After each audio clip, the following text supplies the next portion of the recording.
Welcome. Good morning. Happy Saturday, everyone. Thanks so much for tuning in. It's my first time back in a couple of weeks. I'm really excited to be here.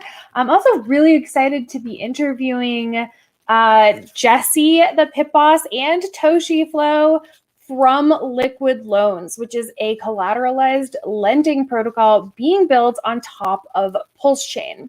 Before we get started with the interview, I want to make sure that I say something really specific, and it's that this show has always been and will always be an open forum. Having an interview with someone doesn't necessarily mean that it's an endorsement of the product. And that's not that it's not an endorsement either. It's that I'm not a financial advisor, and nothing that I say should ever be taken as financial advice.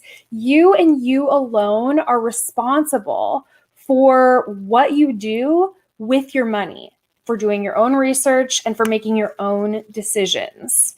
So as Hexicans, a lot of you are people who have made a lot of money and are now targets for other people who want to extract that value. And some of you who are newer to Hex are people who just want to learn how you can gain more Hex quickly. And so sometimes people will want to take advantage of desperation. Now, that doesn't mean that I'm saying that that's what's going on here. It just means that you should always be aware of that factor. So with all of that said, warm welcome for Jesse, the Pit Boss, and ToshiFlo. Hi, guys. Hello, hey, how are you? Good morning. Thanks for being here. Thank you.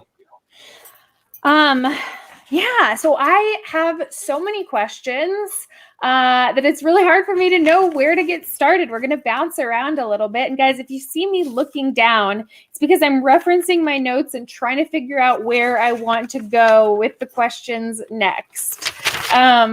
Okay. So first of all, liquid lending is a lending and borrowing protocol. Is that right? Correct. Okay. And so a collateralized loan is something that people can take. They can put up with liquid loans, as an example. They put up Pulse as collateral, and then they borrow against the value of their Pulse in your native coin, which is USDL. Correct. One of the native. Correct. Okay. One of the native. Okay. So USDL, sorry, go ahead. Yeah, the protocol has two tokens to it. One is the USDL stablecoin, and the other one is called the loan token. Okay. That loan token has some other functions to it, such as staking. Mm-hmm. And I'm sure we'll talk about that a little bit later.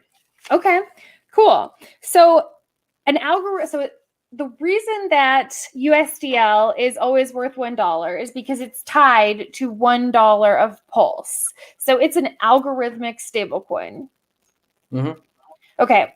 Now, historically, there have been a lot of problems with algorithmic stablecoins, and we've seen them this year. Like, that term itself is scary to me. Why shouldn't it be? Well, what's interesting is May, Ethereum took quite a bit of a dump, and a lot of these algorithmic stablecoins, they didn't hold their value to $1 very well. You saw some of them starting to trade even as low as like 70 to 75 cents. What's interesting is the code that we're using during that same period of time only lost 5% of its value for a short period of time. So it traded for 95 cents for a really brief period of time. There are reasons for that.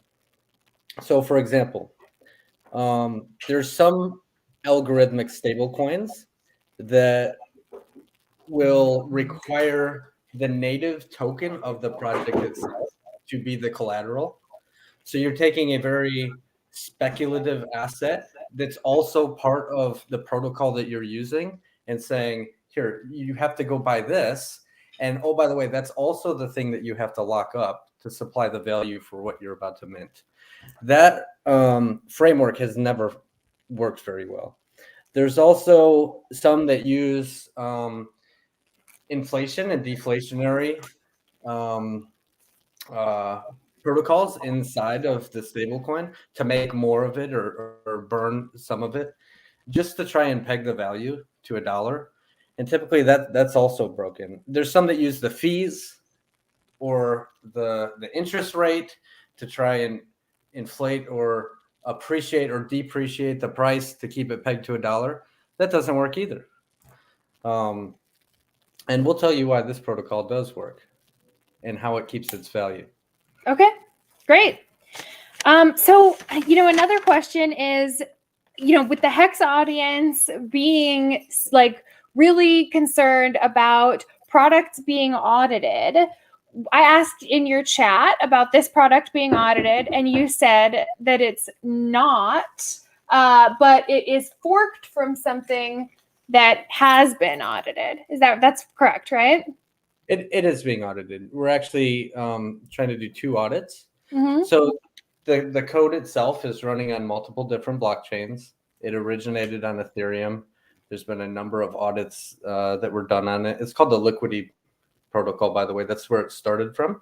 I was going to ask about that so that people can look at the audits of that product if they're curious while we await your independent audit. Right. When you fork something, it is open source. So you grab the code and you make it work on the new chain, right? There's a number of things that have to happen. You have to point the Oracle calls to the right places. The PRC settings for the chain, the ticker symbols. There's a bunch of things that have to be modified when you do a fork. You can't just copy and paste and all of a sudden it starts working. But Right. So as such, it makes sense to send it through another audit, just to verify that it's okay. Right. And I was going to ask about any changes that you have made from the code, from the protocol itself that you forked. Yep, just to make it work on the Pulse chain. Okay, just to make it work on the Pulse, and that's why independent audits are currently underway, 2 of them. Correct. Okay, awesome. And it was forked from Liquidity. Is that right? It was forked from Liquidity. Liquidity. Okay. All right. Awesome. So I have a question, and we sort of started to talk about it before the stream, but I didn't want to get into anything really too much before we kind of went live. And I wanted to talk about the lowest collateralization rate being 110%. So if you deposit $110,000 worth of Pulse, you can borrow up to $100,000 in USDL. Correct. Right? Okay. Mm-hmm. So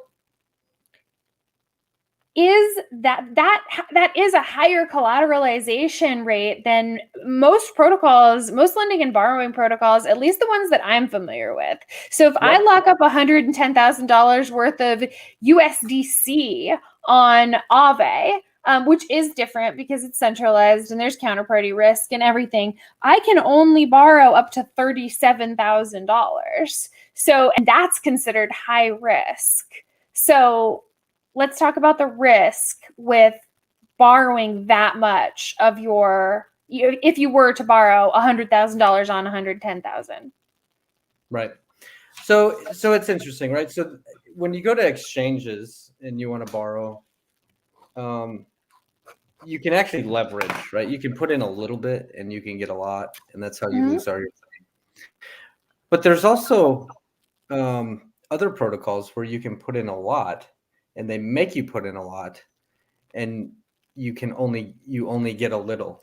And what that leaves room for is, in the event of some sort of so-called scamwick event,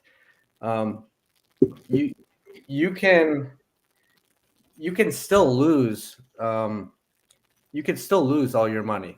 This protocol here only requires the value of what you'd like to extract plus a little bit. Okay. it encourages people to put more collateral, to keep themselves at safer levels. Mm-hmm. It does that algorithmically as well, Mm-hmm. shifting the fee structure so that I've people heard you say that there's going to be a health rating on the platform based on how much you have collateralized. Yeah, kind of. So really, when you back the value of something that you mint, right? So in this case, you're going to mint the USDL. Mm-hmm. The protocol simply needs that same value to back it. It needs a little bit of 110%. You have to put in 110% because flash crashes. Sure. Right. Mm-hmm. You don't want to see the price of something go from 110,000 down to 90,000, down to 80,000, and then wow, what's backing the value of that? Sure. Now there is a stability pool which covers any liquidations, Mm-hmm. but you don't want to rely on that. So you need the collateral that's in the vault that you create when you take a loan to have at least the value of what you mint plus a little bit. Okay. Now, yep. Yeah, that makes perfect sense to me. I mean, yeah, there are fees for transactions, even though they are going to be minimal on Pulse, right? There's a reason for needing to have more than you borrow. And then that also does minimize someone's tax liability, right? So instead, instead of selling your Pulse, you take a collateralized loan against it. The collateralized loan is not a taxable event. Yeah, so everyone needs to check with their tax advisor, but loans aren't taxed. Mm-hmm. You're putting up collateral, and then you're being issued a loan by the protocol, right? That's not taxed. Right. You'd still be taxed on the gains from if you had gains from when you deposited the funds. Yeah. Mm-hmm. Right. Or from you received the loan, right? Let's say you received $100,000 and then you go and you start trading on Pulse Swap, right? Mm-hmm. And that 100,000 turns into $200,000. I'm sure you'd be responsible for all those gains. Right. Yeah, of course. Yeah. So, okay. Let's see. I'm looking. So, all right. So, would you say that it's smart for people to only put in what they would be willing to cash out, or to only leverage what they would be willing to cash out if there were to be a 10% crash or whatever the collateralization rate crash? It would be smart to only put what you were like, okay, well, I just essentially just sold that for USD so that I could live. And that's fine. Would you say that it would be a smart approach? It depends. I'd say no. Most people want to hold on to their Pulse forever, right? So safe collateralization levels, starting over 150%, up to 300% or more. You really are likely to hold on to your Pulse forever, right? As long as this appreciates, as long as Pulse does what we all think that it will do and be successful. But there are people who just want to get out, who would otherwise have gone straight to Uniswap or Pulse Swap and dumped the price down, taken a lot of slippage, and had a big taxable event. Those people may say, you know what, this is an alternative. Let me just go and collateralize at 110 or 115%, maybe with the hopes that Pulse will continue to appreciate. So maybe they won't lose their coins. But if they do get liquidated, they still can come out ahead from what they would have with all the slippage over on Pulse Swap. There will be people that use both approaches. Okay. All right. So ultimately, even though you don't really want it to be used this way, you don't want this to be like a degenerate Deegan tool. Looking at it, I mean, will liquid loans become a leverage platform? No, the system won't let it. The system will not let it.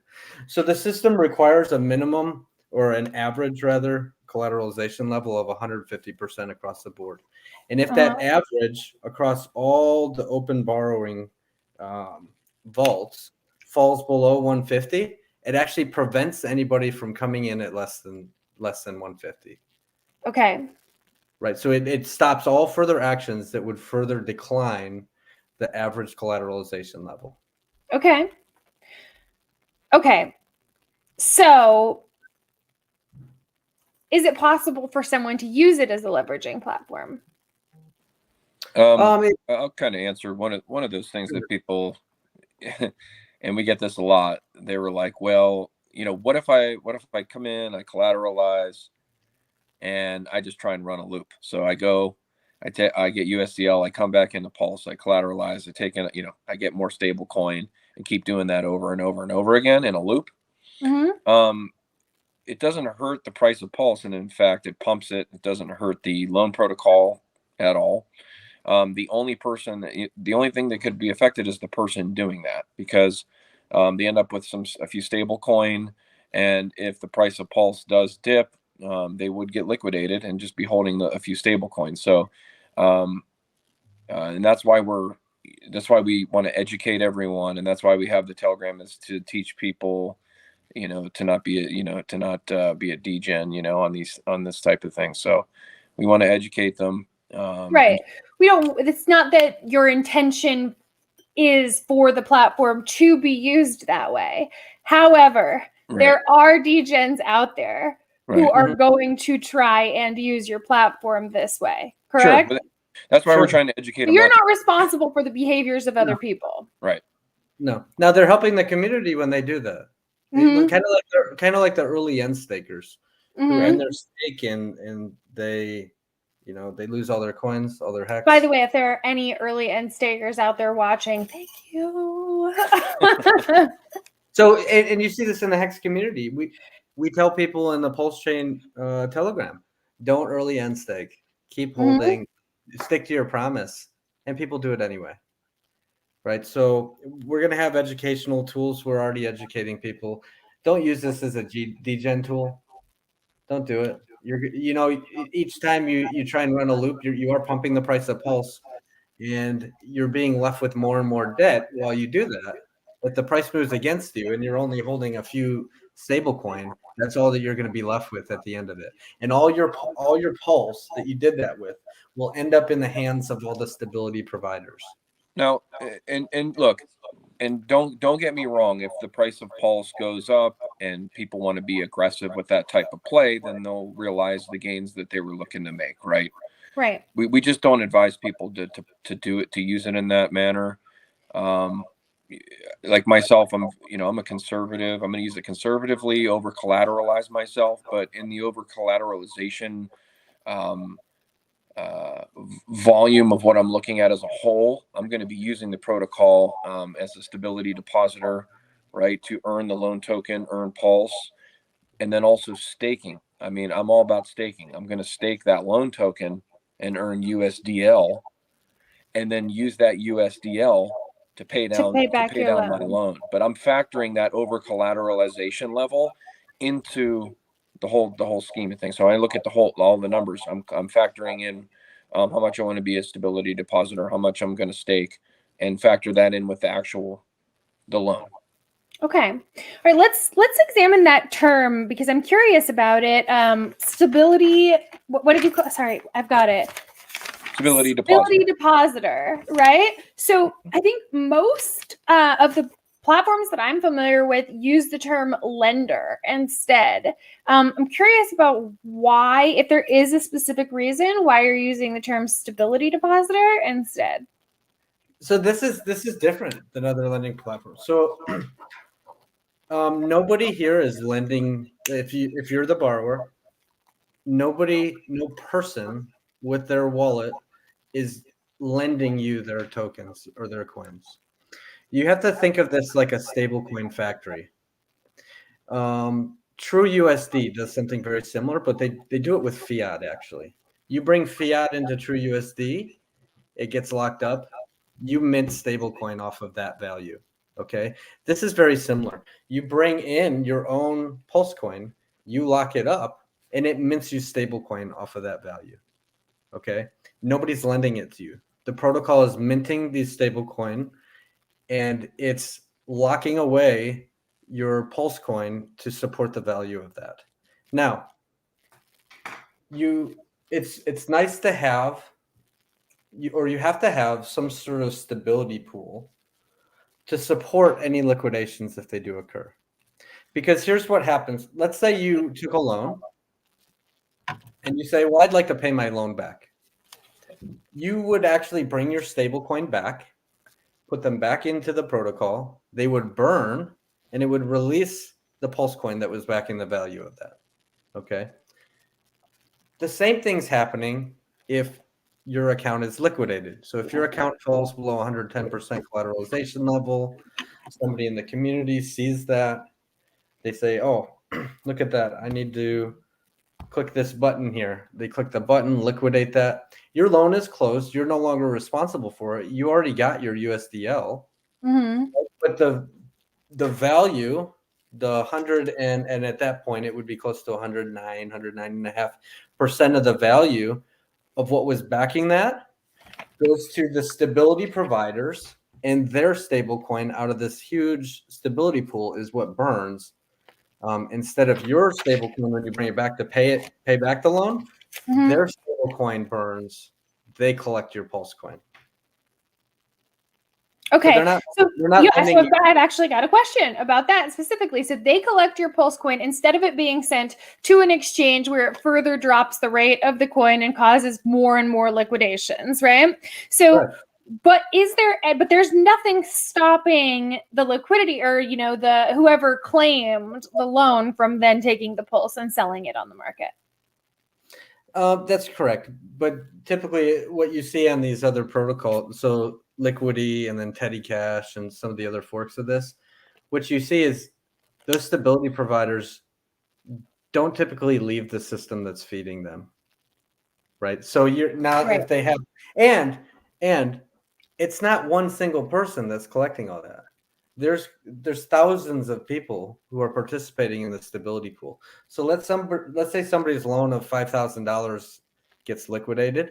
Mm-hmm. That Pulse gets distributed amongst thousands and thousands of people, not just one person. Okay. So we're going to see far more individuals, using they're locking up their Pulse, getting the USDL. You're going to see far more of that and extracting value without having to sell their tokens than you are going to see people selling their Pulse that are being a stability depositor and plus, like you said, they're spread over thousands of stability depositors. So, and I know that you guys have said, in interviews and in the Telegram group that you didn't create this as something that can be harmful to the community. You created this with the intention of it being a useful tool, and that's why you haven't currently extended it to also do lending and borrowing on Hex itself, right? Correct. Right. Because you haven't done the economic impact reports on whether or not that would be a net positive. There's an overwhelming amount of people asking for it, but we're not just going to jump right into that. And there's several reasons why. Okay. All right. So one critical factor for lending and borrowing protocols is that they have reliable oracles to report the average price across DEXs, across protocols, across centralized exchanges.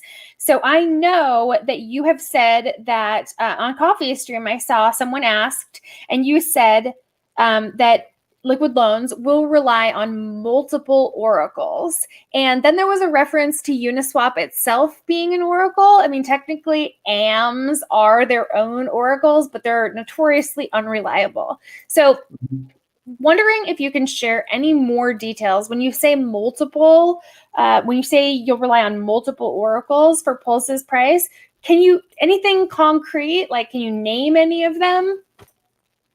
So in the code, we are pulling from multiple. We will be pulling from multiple oracles. Now, can we name any of the oracle services that are coming to Pulse Chain at the moment? Now, I know of two, and we're in communication with both of them.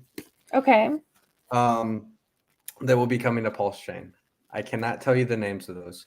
One of them is the largest oracle, right?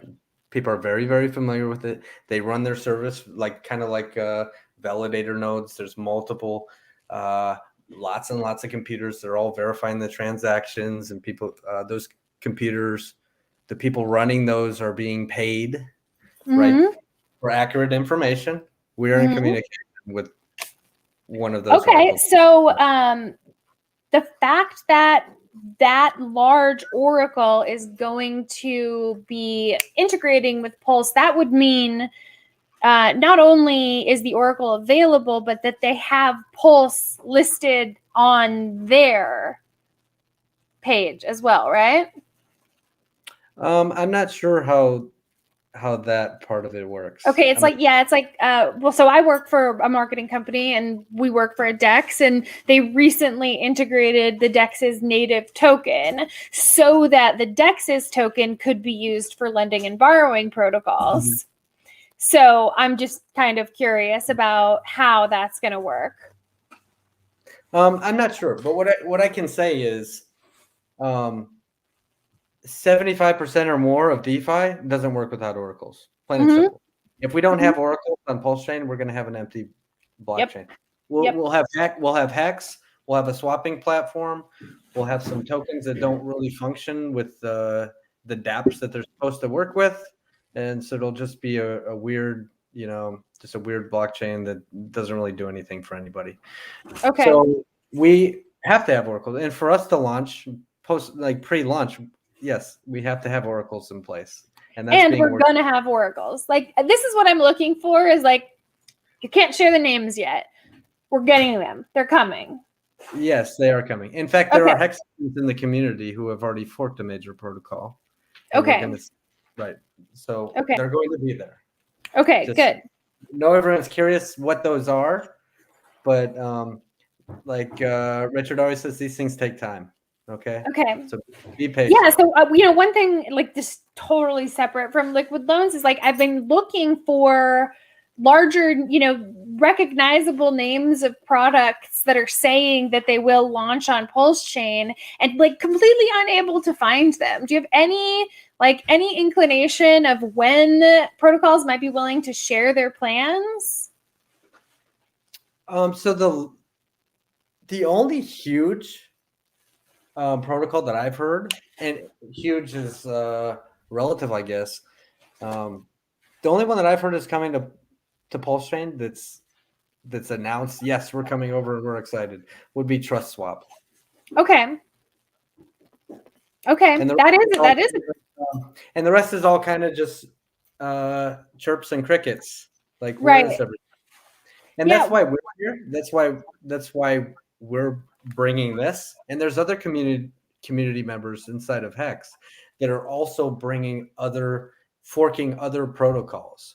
There are people in our community that are forking NFT platforms, that are forking other sorts of lending platforms, and all sorts of things, right?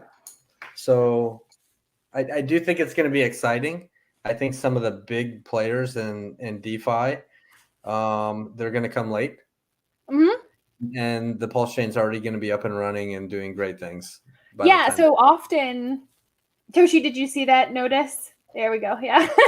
So often that's kind of the case, is that protocols wait to launch on a new platform until they see, there's reason to launch here because there's activity here. They don't launch here first, right? They don't launch and bring the activity. I mean, they do bring activity with them, but the first movers are going to have the best advantages. Cool. All right. I've heard you say on a stream before that you can't prevent the bots, but flash loans, which are usually run by bots that developers create, play an important role for lending and borrowing protocols because one of their primary functions is to repay collateralized loans that are about to be liquidated. Are you aware of any flash loans protocols that are launching on Pulse Chain, or do you have plans to incorporate them as part of your protocol? No, this is completely community driven. Okay. Just like the Hex protocol. For somebody's account to be liquidated, somebody has to log in and hit that button. Now, if somebody decides to build a front end or build a bot on the code, there's nothing we can do to stop that. Right. The code is completely immutable. There's nothing we can do. And they may do that. It wouldn't necessarily hurt the community. It may benefit that person who wrote the bot, I suppose, maybe. Be safe with the protocol. Collateralize at safe levels. Somebody will liquidate accounts that are under 100%. Sure.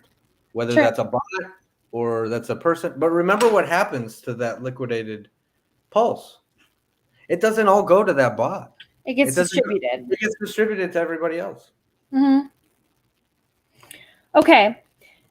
I mean, certainly flash loans will eventually launch on Pulse because people are going to want to take advantage of arbitrage opportunities. Mm-hmm. Okay, but that's why safe collateralization levels are really important. Right. And 150 is a safe collateralization level. What would you say the risk factor is there? So the system's looking for 150 minimum. Mm-hmm. I'd say, and what you see on the other blockchains, you tend to see an average of around 300%.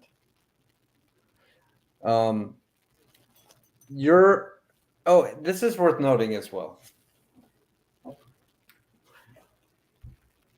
Accounts can get liquidated at more than 110%. Okay. Hold on, let me explain though. Okay. It sounds scary. It's not. Mm-hmm. Let's say the average collateralization level across all of the open borrowers falls below 150%. The system actually goes into what's called recovery mode, which allows accounts that are over 110% collateralized to be liquidated. Now, that doesn't mean that if somebody has $1 million worth of Pulse in their vault and they took a $2,000 loan, that they're going to lose all their money. That's not how it works. The system will simply start in pecking order from the lowest collateralization level up, and it will take 110% or 109% away in the form of Pulse, distribute it to the stability providers, and it'll close those loans. At no point, at any time, in any situation, in any black swan event, can anybody ever lose more than 110% of what they've already minted and spent how they wanted to.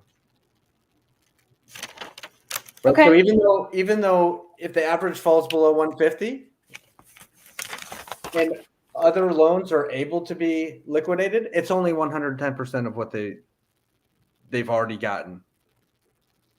Right? They've already spent that money how they wanted to.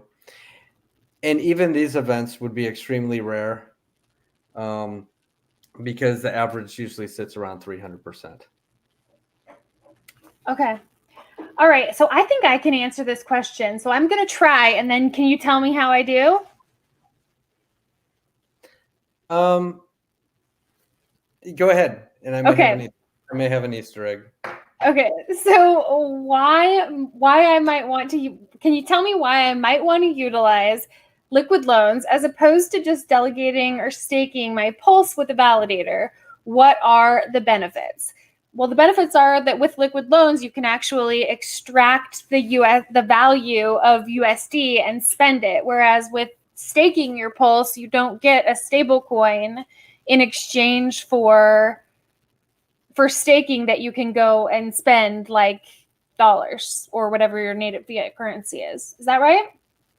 Yeah. So a couple things. Mm-hmm. It's like a home equity line of credit, only it's a crypto equity line of credit. You want to get money out for some reason or another without losing what you already own. Like when you take a home equity line of credit, you don't like sell your home and then they give you the money. You keep your home, they give you some money. This is no different. You keep your Pulse, you extract some value, you go do what you want to with that value. Very, very different than delegating and staking. However, there is staking features in this protocol, which we'll talk about, I'm sure. And we are doing our best to have functions that allow people to delegate from inside of their vault. There are Okay. no promises that can be done. All right. It's a little bit tricky, and we need the testnet to become a little more robust before we have some concrete answers on that. And there's nothing saying that we couldn't be our own validator as well. So people who like to come in and not even take a loan, perhaps they do want to do some delegation. Maybe there's a way to do that, right? And no promises on that either. But it is two completely different things. One is taking a loan, the other is just trying to earn some fees. Got it. All right. So on a home equity line, you pay back X amount monthly. Do you do that with LL? There are no terms, right? As long as you stay above 110. Yeah, there's no terms. Mm-hmm. Right. The protocol only cares that what was minted to you is still being, is locked up, set aside safely, supplying the value to that. Cool. All right. So now let's talk about staking. We were just on the topic of it. So you can stake the native token, which is USDL, or is that the other token? Okay, so we talked a little bit about the stability providers with the USDL. When you're a stability provider, you of course on the liquidation events would earn some pulse, and you would be some of your stable would be burned. But you're also farming the native token called the loan token. That token is taken over to a staking pool. You lock it up in there, and there's no terms on that either. It could be a day, it could be the rest of your life. Anyway, you stake the loan token, and you earn the fees paid in USDL.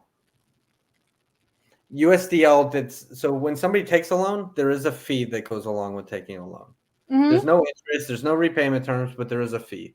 And that fee could be 0.5%. That's typically what you will see it at. Could be as high as 5%, depending on basically the health of the system, how many redemptions are happening, basically, in the arbitrage events.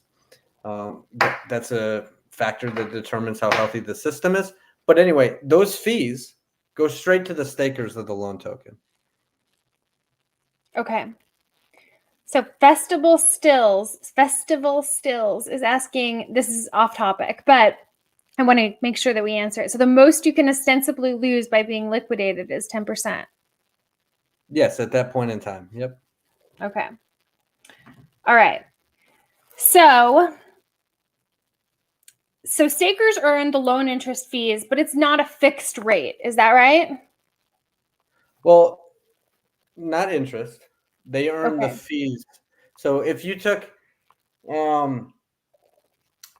loan, you got minted some USDL, you're going to have typically a 0.5% fee that's taken straight out of the USDL before it hits your wallet, and it goes straight to the stakers in their pool, ready for them to click the claim button. Okay. But there's no, it's not a fixed rate of return that you're going to earn as a staker. No. It's dependent on how many people are taking loans. Okay. So this question, Toshi's not here. I don't know where he is, but this question. I'm here for some reason. Just the camera stopped working. Sorry, I don't know why. Oh, no worries. So I wanted to kind of specifically direct this at you, but both of you could feel free to answer. You mentioned being approached by real estate companies. So I kind of wanted to explore this idea of a self-collateralized mortgage, which is something that I've been interested in for a while. So on some lending and borrowing protocols, you can earn 8%, which is 8% annually, which is compounded daily for stablecoin deposits. So that means that if you had $1 million of deposited, $1 million deposited, you would earn $83,278 per year. So I am curious about the future of the protocol, like being used so that someone could self-collateralize a mortgage. So like, for example, let's say that I wanted to buy a $500,000 house and I had, you know, I don't know, and I had $1 million in a stable coin, in something that was stable, locked, and earning that kind of interest. Like, I don't know. I'm curious about if it would be possible to use your platform to self-collateralize a mortgage at some point in the future. Sure. So, in real estate companies, I think are right now, I mean, we're talking to a very large one, currently, who have been looking for the right loan protocol, in DeFi. They understand, that there's a lot of investors out there looking to, diversify their portfolios, in the DeFi space. They for speaking to some of them, they've looked at Bitcoin, and I think since then they've started to look more towards the stable coin. Mm-hmm. And they looked at our protocol. They're very excited. They do like the way that our protocol is structured.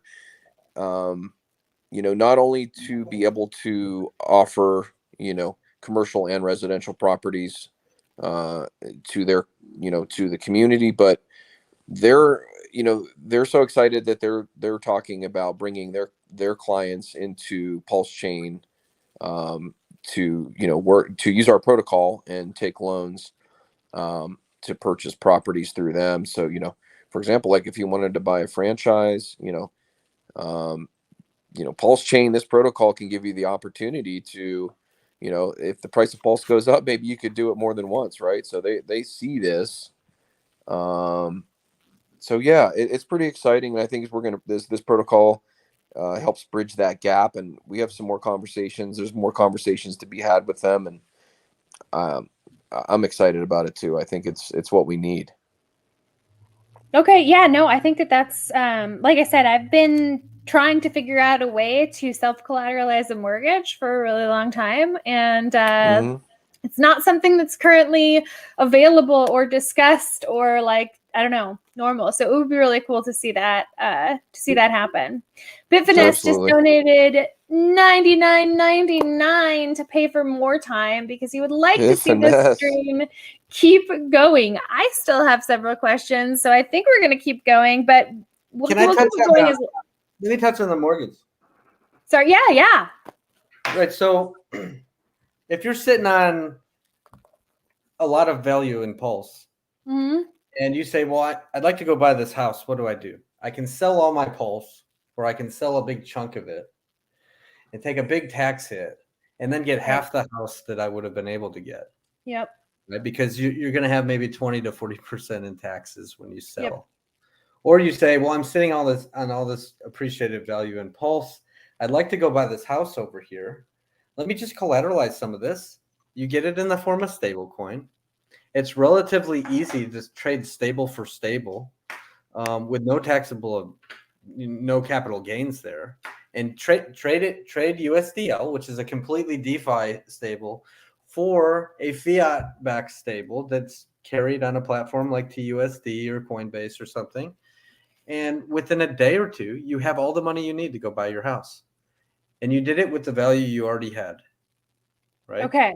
It's easy. It's easy to do that. Why would you not do that? The alternative is you could just go to the bank and say, I need a loan.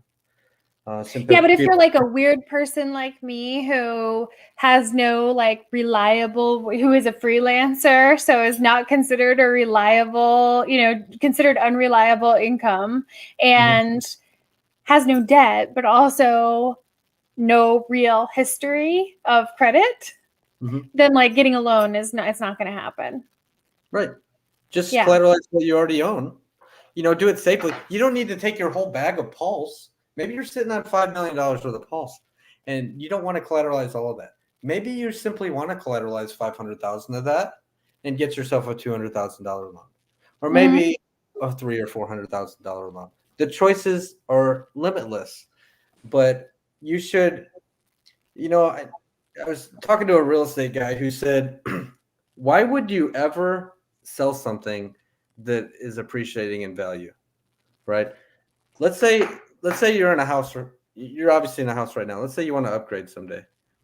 Yeah, this is a rental. I want to buy a house. This is like, I'm asking these questions because this is personal, Now, let's pretend that you did own that house, so right? That apartment, and you wanted to go buy another one. Would the smart thing to do be to sell it and take that value and go buy another one? And now you still only have one house, and you still only have the same value of what you already had over in the first place, the place you're in now. No. What you see real estate mongrels doing is they literally say, okay, this first house is worth a whole bunch of money. Let me go ahead and collateralize that, put the first one to work for me, turn it into an Airbnb or turn it into some sort of rental, whatever they want to do with it. But they extract almost all the value out of that. And now they go buy a second house. And then as that appreciates, they do the same thing. Then they go buy a third one and a fourth one and a fifth one. And before long, they're all paying for themselves and they're all paid off. Never sell an appreciating asset. That's one of the biggest regrets people have with Bitcoin. Okay. I don't regret selling my Bitcoin. Well, I do. Do you? Okay. If you had 2016. Yeah. Imagine one of the people who sold Bitcoin in like 2014, 15, 16. Okay. A whole big giant bag of it. Who could have been sitting on just mounds and mounds of value right now. Right. But they sold their appreciating asset to go do the things that they wanted to do. They could have collateralized those same assets. Those assets would have gone up in value, and they could have continued to collateralize. They would have been in a much, much better situation today than they were back then. Yeah. If liquid loans was available in 2016, believe me, I would have used it. I was heavy in Bitcoin and Ethereum, and I'd still be holding it today and utilizing the loan protocol 100%. All right. So this question that I've got on the screen has been up there for a while. It's a little bit off topic, but I want to make sure that we can take new questions. So let's address this one. When and how can I get loan token from Russ? There's 3 ways, maybe 4. Okay. The most common ways after launch would be just go to PulseSwap and buy some. Or how about you become a stability provider with some USDL and you can farm it. You can generate that. How about maybe there's going to be an airdrop of sorts? And maybe the way that looks is different for certain people who participate in a certain way prior to launch. That's all I can say. More details. No, more details coming. I can't. Details will be released in our Telegram, t.me/liquid loans, just as soon as we're able to share those. Okay. Hex Machina asked me to address his follow-up. I think his original question was, I can't get liquidated more than 10%. So here's his follow-up, I believe. As long as the price of Pulse doesn't fall below my collateralized level, then I can bring the USDL back and get my Pulse back? Pay off your loan. Yep, you can pay back your loan. Now, anything up and over that 110%, that's yours. That's not even locked in. You can go and you can withdraw. You can decide to lock up more of that to mint more stable on that same loan. The system only cares about locking that 110%. Everything else Pulsecoin could 250x. All that appreciated value up and over 110% of what you've minted, that's always yours to do with whatever you want at any time. And the system only cares that you, if you choose to, pay back what you've been minted. And that value does not change. And we've been asked this too. Just so everybody knows, that value does not change if the price of Pulse goes up. Meaning, you're not going to owe. If the price of Pulse goes up, you don't owe more. Does that make sense? Sure. Yeah, that makes sense. That makes sense with my familiarity of lending and borrowing protocols. If the price goes up, your health rating goes up. Right. Yeah. Who has the keys to the collateral? Mm-hmm. It's smart contracted.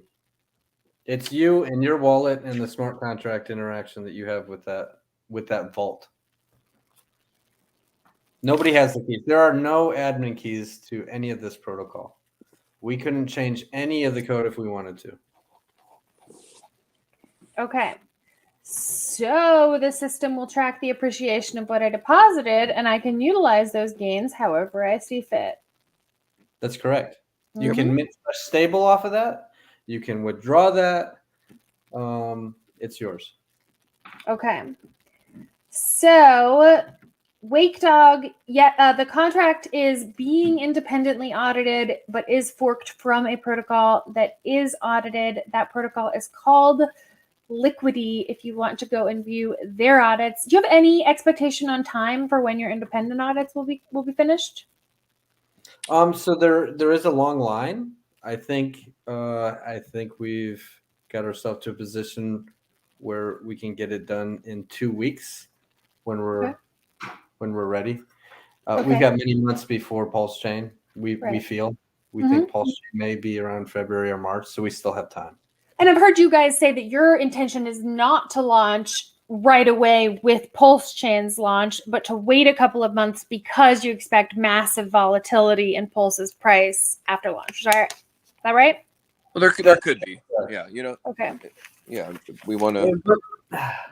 It's such a, it's a double-edged sword. We've got people are going to need this stable coin because what a lot of people don't realize is that a lot of these, most if not all of these other stable coins are not going to function properly. While they may still be tradable, they will no longer be tradable or pegged to a dollar value. So USDC, they even state that in their user agreement. USDT, same thing. DAI, which uses a basket of funds, could be really funny and wonky as well. We have a natively made stablecoin that could very well be the only working stablecoin on the blockchain. So if we wait, right, people are going to want it. If we launch at the beginning and there's high volatility, then it just puts people in a position where they don't need to put themselves into, right? Right, and you're not trying to encourage degenerate behavior. Right. Exactly. Even though educate people will, even though Deacon's going to Deacon, right? Yeah. Yeah. Yeah.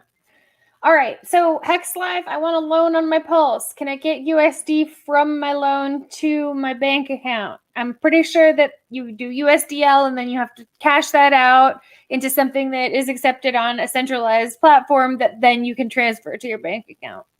Yep. Pretty easy. Not that difficult. So there's going to be a bridge, between Pulse Chain and Ethereum.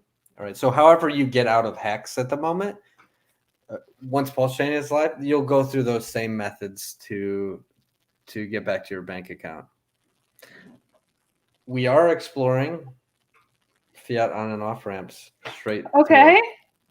That is no promises. That actually involves likely a second stable coin for how those function. And we're having those talks as we speak, but I don't want to get everyone's hopes up because that is a big, that would be the biggest Easter egg the day I come out and say that we have that. Yeah, sure. But we have many months between now and Pulse Chain. So we have plenty of time. Yeah, no, I know there are a lot of people who are like, oh yeah, Pulse is launching in December. And I'm like, they actually said that December would be the earliest, and there's no guarantee that it will be in December. And like, I wouldn't expect it to be in December. I mean, there are a lot of reasons to extend the test net, right? There are. I mean, people are still building a bridge right now. Pulse is still being built as we speak. The test net still says Ethereum a bunch of places inside of, when you go to the blockchain explorer, it says Ethereum everywhere you go. So I mean, it's just we're still at the beginning. There's still a lot of work to be done before the Pulse chain can actually go live. Got it. Who's the issuer of USDL? You and your smart contract. Okay. All right, cool. Let's see, what else we got? Would there be any tutorial videos in terms of the steps to undertake collateralized Pulse Hex? Actually, I don't know if what you guys sent me is considered a tutorial video, but we could show those demos if that's what you know. we can show that, but just also we have a film crew, and they're creating about 40 educational and informational videos for users to help them better understand the protocol and how it works. Some people can read the white paper and have a good understanding. Other people maybe need something a little more visual, so we're going to have cartoon kind of graphics on some of it, little animation type of things to help people really understand how the protocol works. So those are coming, and we are working on those. Cool. Do you think now would be a good time to show what I've got from you guys? Absolutely. Cool. Sure. This would be a this is just a preview of the DApp. Okay, so is this one the first one? I loaded them both because you guys sent me two. Is this one look correct? This is number one?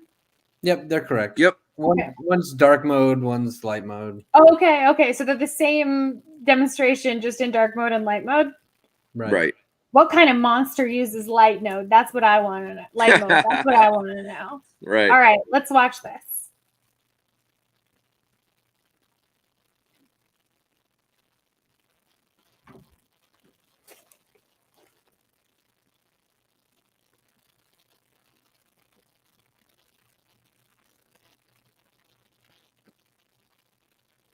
Feel free to provide commentary.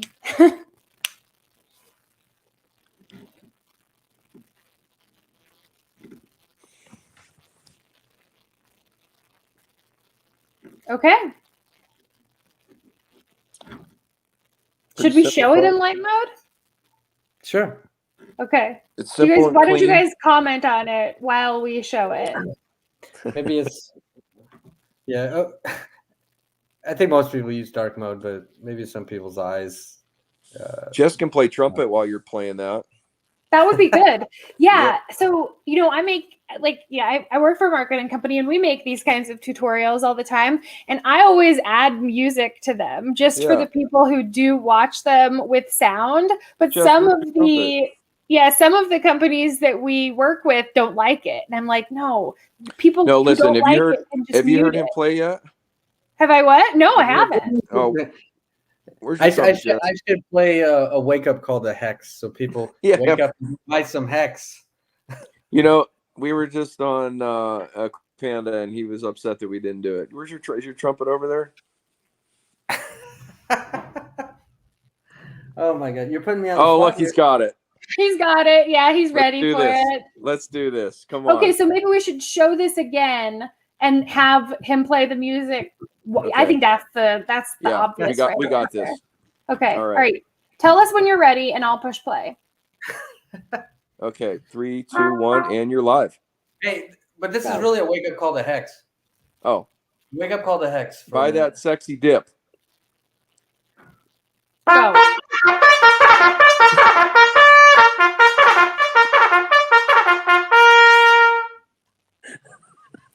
Yay! That's pretty good. Anyway, yeah, I like music on the tutorials, and anybody who doesn't like it can just not listen to it, like just mute it, right? Right. Yeah. Okay, let's see. Why is direct fiat on-ramp, off-ramp so difficult? Pretty sure that's because of regulations. Yeah, and it's like having a whole second protocol that it could be a partner, right? That could be a partner. But people have to understand how liquidity pools work and how fiat stablecoins work compared to DeFi algorithmic stablecoins. There is major differences. So you can't just take USDL and send it straight to a platform that swaps it for dollars. If you do, you could do that, but you have to run your own bank essentially, and you have to lock up billions and billions of dollars of fiat. And there's a whole bunch of regulation and paperwork and stuff that goes along with that. So instead, you would just partner with a place like TrueUSD or Circle or something like that, and you'd have a different off ramp where they'd accept your USDL, they'd swap it for their stable coin, and then send you the money to your bank account. So there's a lot. It's not as simple as just, oh, let's just put a little tab on our DApp, and now people can get back to their bank account. It's not that simple. Yeah. Yeah, that makes sense to me. All right. So this is something that I kind of want to address indirectly. I'm going to bring it up on the screen and then take it off, and then we're going to talk about it. Okay. So someone says, Robert Cartbro, no one can protect you from the choices you make. If you believe Fun India guys restreaming RH and you send your hex or whatever they ask for.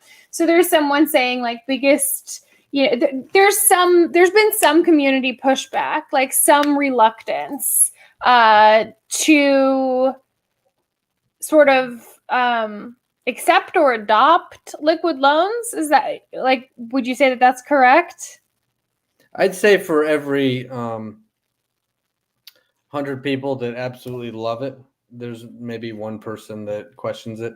But I will add, those are normally the people who don't even open the white paper, right? And typically the people who hate it, they immediately think there's cascading liquidations and that everyone's going to lose their money, and that it's going to tie it to leverage trading. They tie it to leverage trading, and there's no sell that ever happens inside of this protocol. Never. Yep. Even if accounts get liquidated, the pulse doesn't go to Uniswap and get dumped. It doesn't go to auction and get sold. It's simply a transfer of value. Right. So there's no dumpage that ever occurs in the price. It's a constant pump-o-mental for the price of pulse inside of this protocol. Okay. So I've heard around the blockchain that a lot of the people who are involved with liquid loans are admins in the Hex and Pulse Telegram chats. Is that true? There are a couple. There are a couple. And the rest are all major contributors already in the Pulse chain community. That's correct. Okay. So what kind of marketing advantage do you think that gives you? Well, here's what's interesting about that. The majority of the people inside of our Telegram right now have been onboarded through Twitter. A lot of them aren't even from the Pulse chain main chat. A lot of the questions that are being answered inside of the Pulse chain or inside of our liquid loans chat are answers that the bot spits out to people. Yes, we have some people, some community members that like the protocol, that answer people's questions. We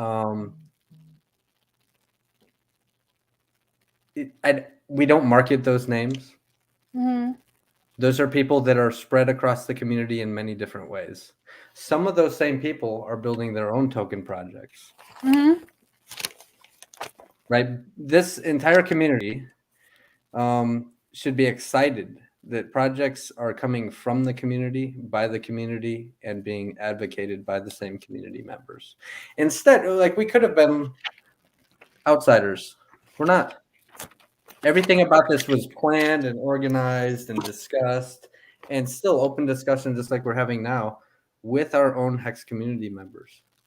I think that is a beautiful thing, right? We're not just from Ethereum, and we're like, you know what? Let's go take advantage of Pulse Chain. Let's go over there and launch and not even communicate with anybody. That's a good point. And that we're in the Hex community, and they understand staking, and we're Hexicans and we stake. And the fees that are generated from these loans don't go to liquid loans, they go to the stakers. So if you're staking that loan token, you're earning those fees. Okay. So and they're going to be harder and harder to get over time. That's another thing that Jess, why don't you go into that a little bit? Yeah, so the loan token has a fixed supply. We'll know what that fixed supply is after the next iteration, which will determine what the genesis drop of these tokens look like. That will determine what the total supply will be. But that total supply will not all be the circulating supply all at the beginning, because the rest of it has to be farmed out of the stability pool. The rate at which it's farmed gets halved, goes through halving cycles once a year on the anniversary of launch. It gets twice as difficult to farm than the year before, and it does that for eternity. You know, it could take 20 years before the entire supply is reached. Okay. So hang on, sorry, I'm trying to answer everyone, trying to get everyone's questions answered, including my own. And Skybank, you're ready to use the protocol. Just want to be sure you fully understand. Only one question left to be answered for me. See previous question. So I actually looked through and I can't find your previous question. So if you could please repost it, that would be super helpful. Yeah, okay. So I kind of asked you already, but like, as someone who talks about other things aside from Hex and Pulse, like I've experienced personally a lot of the like pushback from our very maximalist or maximalish community. And you're saying that you really haven't experienced that same level. Yeah. You're like 1 in 100 or 1 in 10. Yeah, 1%ers. And those are the ones. Listen, I am really heavy into Hex and Pulse. I am too. That's what people are always like. People are always saying that I'm like pushing other things, and I'm like, I'm basically a Hex and Pulse maximalist. I have like small other things, but like 95%. Like, so what? I guess I'll say a couple things. First thing I'll say is, wouldn't it be great to be able to extract value from our Pulse without ever having to sell our Pulse? Right? Because otherwise we're maximalists and we're just going to hold on to it for life and pass it down to our grandchildren and never be able to see any value out of it. All right? That's ridiculous, and anybody would think that. So this is an option for people to not have to let go of their prized possession, their Pulse coin. But I will say, here we are. This Pulse chain is a blockchain. Mm-hmm.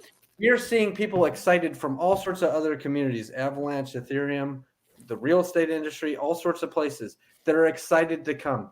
And if we want mass adoption and we want the value of that thing that we like so much, Pulse coin, to go up, we have to have protocols that other people choose to use. Because just because we like Hex and we like Pulse a lot doesn't mean that everybody else does. Yep, I totally agree. I mean, and there are going to be scam launches on Pulse, and that's okay. Like, because it's a permissionless, it's a decentralized permissionless protocol. The complete and total maximalism that was, or not, I mean, like the very ever-present maximalism that was such an important part of Hex has to die a little bit with Pulse. Mm-hmm. Right, I agree. There's a lot of good projects out there. There are a lot of good projects doing good things. Mm-hmm. And then there's a whole lot of projects that don't have any real use case, but people still like to use them. Yep. Right? There are gamblers out there. There are people that chuck $1,000 at some crazy protocol that pumps and dumps, and they have a good time while they dump it. And we can't gatekeep all of DeFi, because all of this conglomerate together is what makes up the value that we have in DeFi as we know it. Right. So if we start gatekeeping all of that stuff and all that we're left with is simply Hex, then why do we have a new blockchain? Well, and then we also become the thing that we've been fighting against for the last 2 years. That's exactly right. Mm-hmm. And the loan protocol, on other chains, that has to be in place. You have to have that. in place for real adoption. That's what investors look for on a chain. They gotta understand that if they're going to come over there and they're going to use different protocols or get into different projects, they need to be able to. They look at things like that now in DeFi. Look, how can I get my crypto and my wallet working for me? How can I maximize being on a chain? And if you don't have those things, then you just have tumbleweeds rolling by, and we can't get people coming over. We lose adoption. Let me remind people of something. Richard has forked Ethereum. Mm-hmm. We're talking about tens of thousands of token projects, tens of thousands of them. Those people are able to take loans by buying Pulse, which pumps the price of Pulse, and then extracting value from that without ever selling down the price of Pulse. Those are the same people that would have come over and very well could have said, I don't really want to use this chain. Let me dump my tokens and dump my Pulse and leave. That's right. And now they might come over there and say, maybe I'll stick around. Right. Yeah, maybe there is something here worth sticking around for. Right. Yeah, and I mean, I think that there's value in the meme coins coming over, and because people love that. People love that stuff. Yep. Like, what if we can get Elon to tweet about Pulse's dog coins? Right? Yeah. That's true. All right. So I want to say one more time. And again, like this is like neither an endorsement or I don't know what the opposite of endorsement is. I can't come up with the word. Do either one of you know? But no matter what, okay, whatever you're buying, wherever you're buying, you and you alone are responsible for your money. So like trying to hold people who say that they like something or have people on for interviews responsible for your financial decisions is they're not responsible. You and you alone are responsible for your own money, whether you invest, whether you don't invest, and you are responsible for doing your own research. That goes for liquid loans. It goes for Pulse. It goes for Hex. It goes for Bitcoin. It goes for anything. And you guys are encouraging people to do their own research with liquid loans. Absolutely. Yeah, we want people to ask questions. We want people to go research. Mm-hmm. When people take a loan through here, they're generating their own smart contract. They're making their own financial decision when they click that button. Not us. We don't have the keys. We don't have the coins.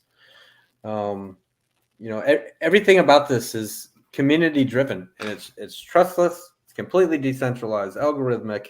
Everything that we preach in the Hex community, it's all here. 100% driven by the community. Okay. All right. So let's take a couple questions and then wrap up because we're like over an hour and that's way longer than I normally go. So, Wes, to the best of your knowledge, would liquidation be considered a taxable event? So we can't give tax advice. We can't give tax advice. There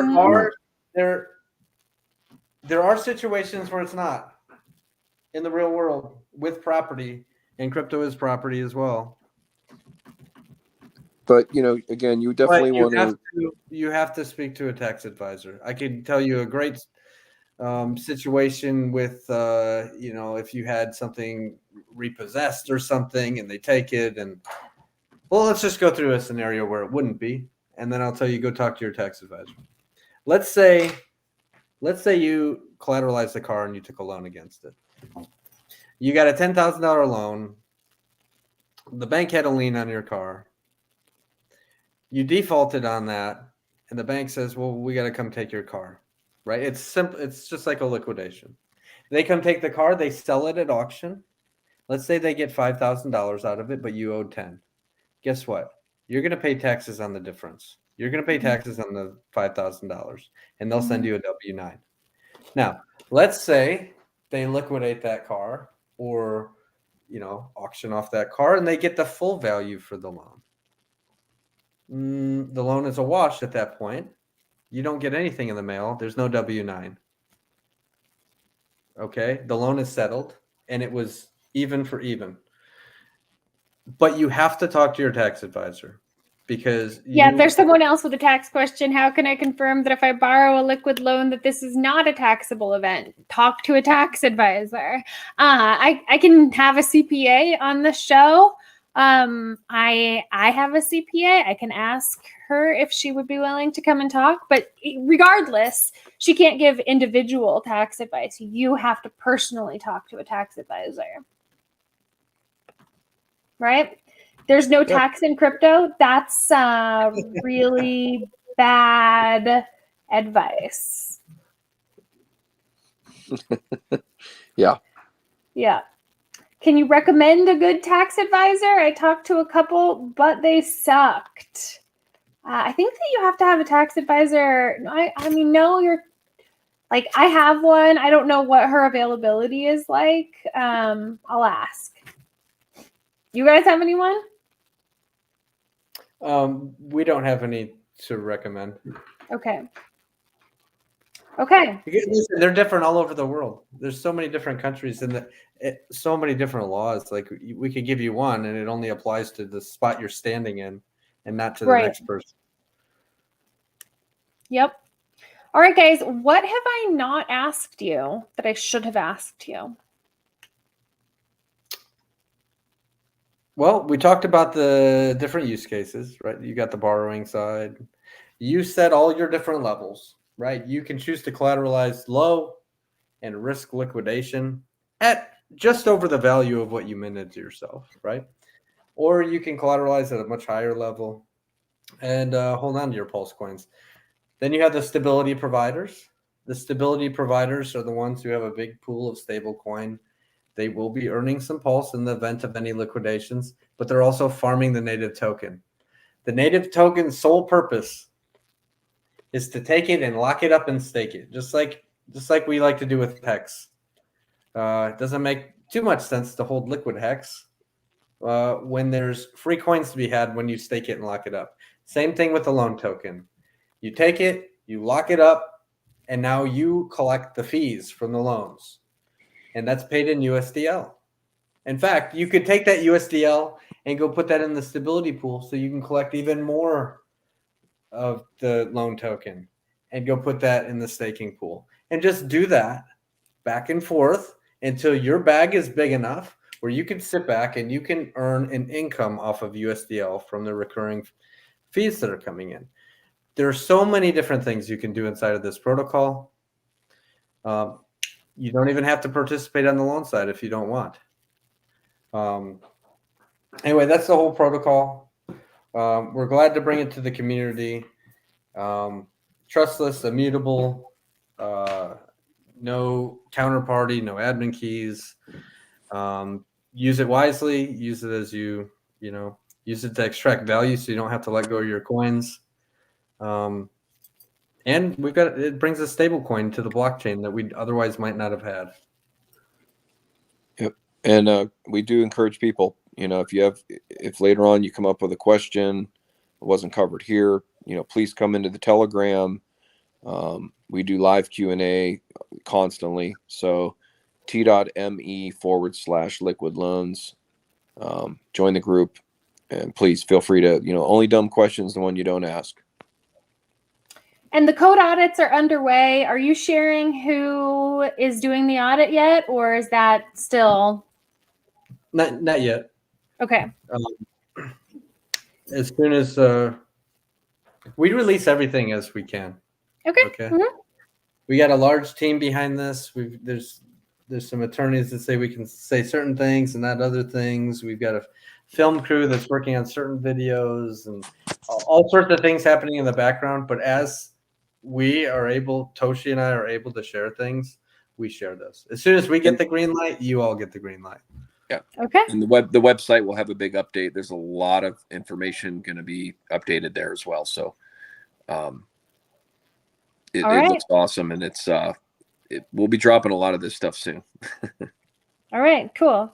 Well, so let's wrap this up with the question that I always conclude with, and that's like, would you guys want to build a bridge with me? I mean, it's going to be kind of awkward, but like, I'm kind of excited to try it out. Okay. Are you familiar with it? Have you never seen the show? Yeah. Wait. Hold on. What are we doing here? We're building a bridge. Hang on. This is tricky because I got my phone in between my legs here. Wait,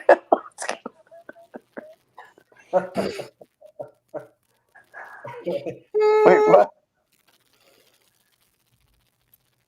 Okay, this bridge is really, really wonky. So what are we doing? So normally it's just two people and we do this. Oh, okay. But now we have to connect with Toshi on the bottom here. Okay, hold on. I got this. See what's going on. I got this. Wait a minute. No, I'm here. Hold on. Wait, hang on. I might have an idea. Wait, can we do... Okay, wait. So who's going to screenshot this? All right.